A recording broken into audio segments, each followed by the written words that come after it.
Hi, you guys. This is Leah with Easy Day Insurance Services, and I wanted to try something new. Instead of my format that I've been doing lately, where I answer a question, I take one question and answer it. I've asked my good dear friend and colleague Michelle de Guzman to join me. So, just a little bit about Michelle. Her and I are longtime friends, and she's the one that introduced me to this business and has been my mentor.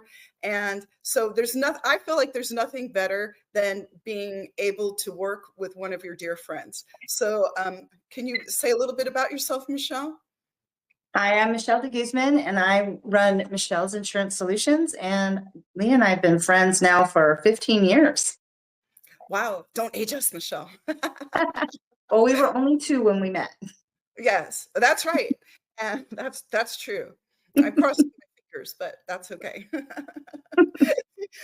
So before we get started, because I have a bunch of questions that you guys have been texting me, and so thank you for doing that.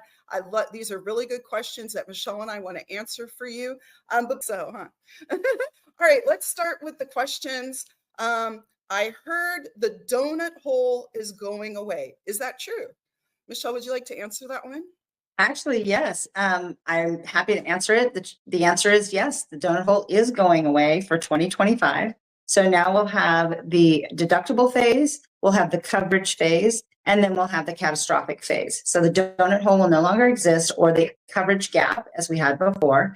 And we will have a new true out-of-pocket maximum of $2,000 per year, which should save a lot of people a lot of money. That means the most you could possibly spend is $2,000, or actually it doesn't even work out that it's what you're spending. It's part of your portion of the drug. Because some plans might say that the drug costs $42, but you're paying 25%. Let's take, for example, Eliquis, which means $250 is going towards your true out of pocket. So that's kind of how it works. That's like kind of a little mini short item on that. Yeah. So the worst case scenario is $2,000. The best case scenario is it may be very much less than that, even $300, $500. So it is very specific to the medications you take and the drug plan that you're on. And of course, this only includes drugs that are in your formulary that you are picking up at the pharmacist using your insurance. It does not include any medications you're getting from another country or any vitamins or things that are not in formulary. Which is the over-the-counter medicines that those are not included. All right, and that actually leads us into our next question. What's the Medicare prescription payment plan? So I know both Michelle and I have longer videos that describe this, but just to make it really short, basically, this is a new program for 2025 that is going to and instead of going to the register and paying a large portion for that drug, you're going to take that and extend it throughout the year. So this means, let's take, for example, that all of your drugs are going to cost you $2,000 for the year. You're going to divide that by 12, and every month you're going to pay $167 instead of paying that. Like some of you I know call me in June or July where you've hit the coverage gap, and you're like, oh wow, my drug is now $700. So you're not going to find those fluctuations as much. Did you have anything you wanted to add to that, Michelle? Only that this should end up saving the bulk of people who are making large payments in January or we're going into the donut hole early in the year. This should save them a considerable amount of money. And the idea is we want to make your medications affordable and predictable. So we want you to be able to say, oh, my payments each month are never going to be more than $200 for my medications.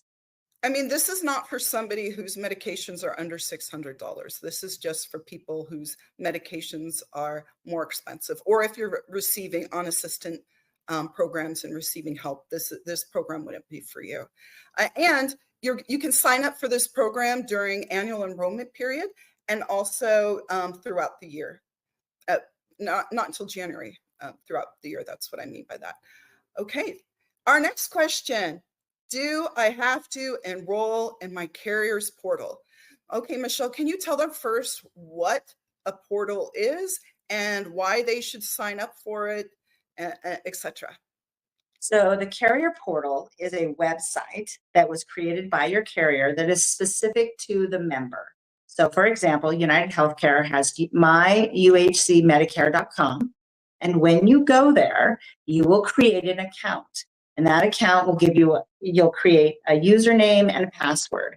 And that is so that your information is kept private and you can access when you had your medications filled last, when your last blood test was, what were the results of that blood test, when do you need a colonoscopy next, who's your primary care doctor, who is your specialist for your heart. All that information will be available to you in that. It's almost like having your own medical chart available 24 hours, 7 days a week. And it's really, really helpful. In fact, it's a lot like having a Ferrari sitting in your driveway. Of course, you don't have to use it, but it's definitely recommended. Why would you not? Well, I've seen those Ferraris, Michelle, when I was in Italy, and you definitely want to drive that. I'm just going to put that out there, okay? I would absolutely recommend getting on your carrier portal myself. And if you have a Ferrari in your driveway, do drive it. Okay. And I think this should be our last question. My doctor subscribed me a new medication, but it's not on my formulary. What do I do?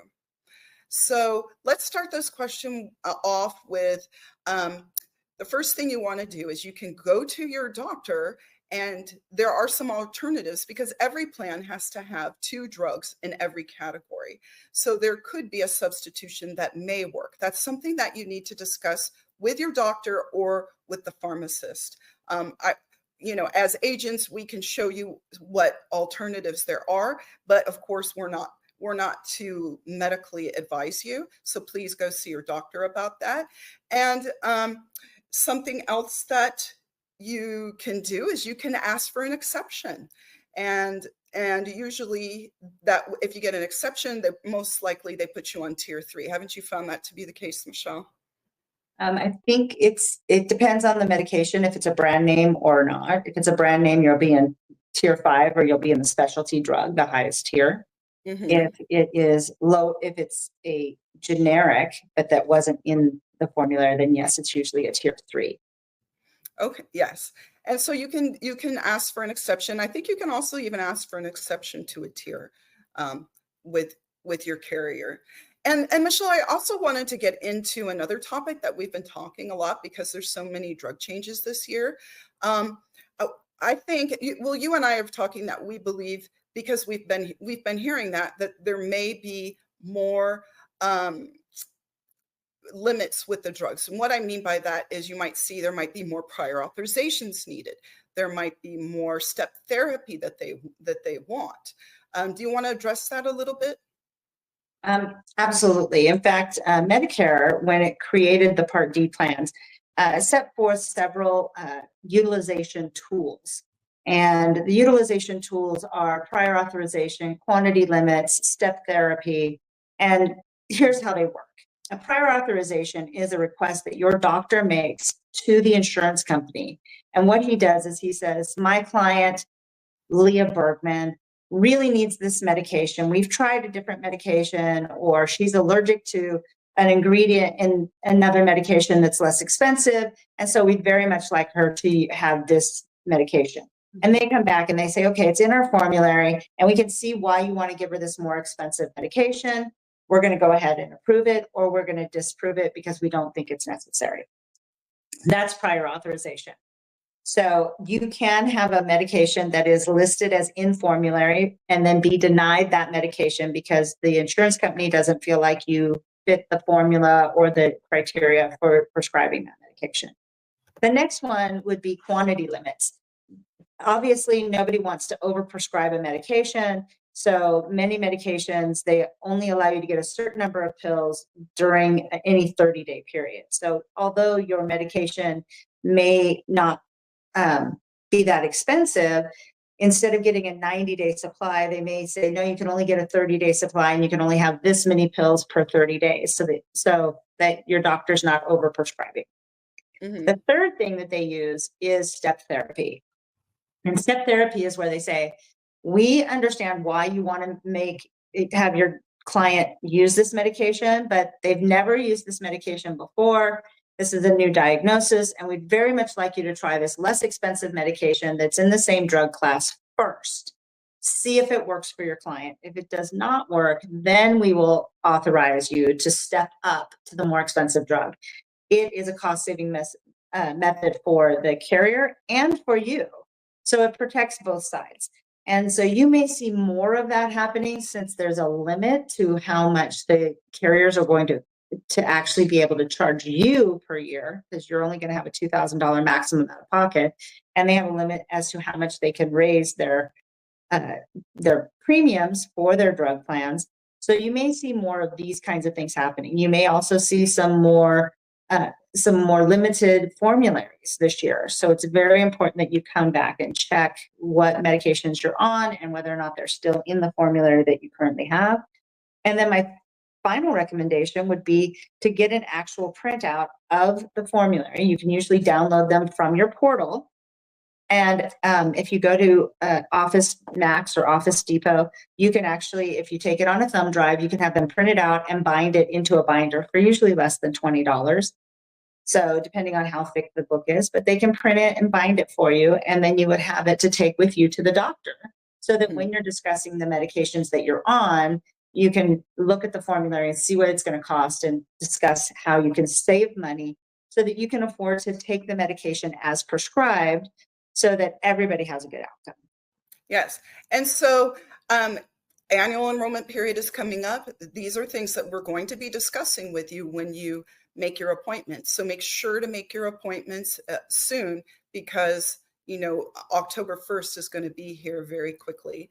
So make your appointments, and we're going to discuss with you when we look at your drugs. If you have prior authorizations, if you need to do step therapy, if you have quantity limits, these are all things that we're going to cover in our meetings with you when we review your plans. All right. Well, thank you so much, everybody, for tuning in and joining us. If you have any other comments or you want to tell us if you like this format, I would love that. If you have more questions that you want to ask, please put that in the comments, and like and subscribe. And thank you, Michelle, for joining me. Bye. Bye.